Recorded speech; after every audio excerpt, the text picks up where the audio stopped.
Welcome back. This is more clickbait.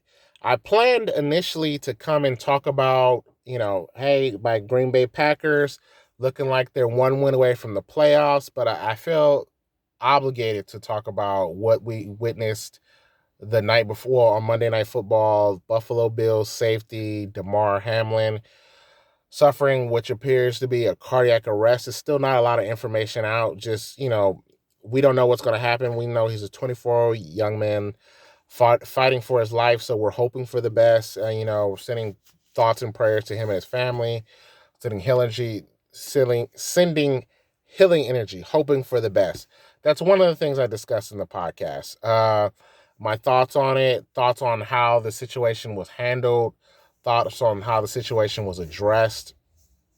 Just thoughts on how the whole conversation is just being discussed. It is a real interesting conversation to have, especially if you're a sports fan. Uh, but like I said in the podcast, all sports have tragic injuries. It's a freak incident. Uh, Most jobs have freak incidents. I mean, I just heard about the actor Jeremy Renner, who was like using a snowplow and he hurt his I think he like got seriously injured because he got out to check something and the plow drove over him and crushed his chest. Something absolutely crazy that you rarely hear about. So, the whole start of the new year is a bit of a tragedy. The other thing I spoke about was my Uber experience. I've been doing Uber for almost 4 months.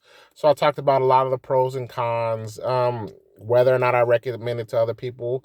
Give it a listen to the podcast, and hopefully hopefully you agree with me. If not, write your comments in the comment section below. Apparently that helps. Also, like and subscribe and share. And then the other thing I spoke on is work relationship breakups. Um, if you are a sports fan, and clearly I am by the Packers beanie, man, Skip Bayless and Shannon Sharp had an ugly moment to start the show this morning. It was actually in response or sort of a follow up to Skip Bayless's tweet about Damar Hamlin in the initial moment. It seems as if Shannon Sharp was very upset about it. And Shannon tried to say how he felt. And in the midst of that, Skip cut him off, and which led it to it just became really awkward moment on television. A lot of people spoke on it. So I'm trying to get more clickbait. So look for that in the hashtag section. Just a lot of different things that I was thinking about. It reminded me of a work relationship breakup between me and some friends that I had at a previous job when I used to work at the airport in LA, Los Angeles, California. So love to hear your thoughts. Hope you appreciate the podcast. Listen on Spotify. That's usually where I upload it. For now, I'm just uploading these clickbait videos. I'm trying to keep them short, sweet, and to the point. Hopefully you like them. And one of my goals is by mid to end of February is to review a book. So at some point, I'll let you know what book I've chosen and obviously what book I've chosen to review. Thank you for listening. Hope you enjoy. Andre.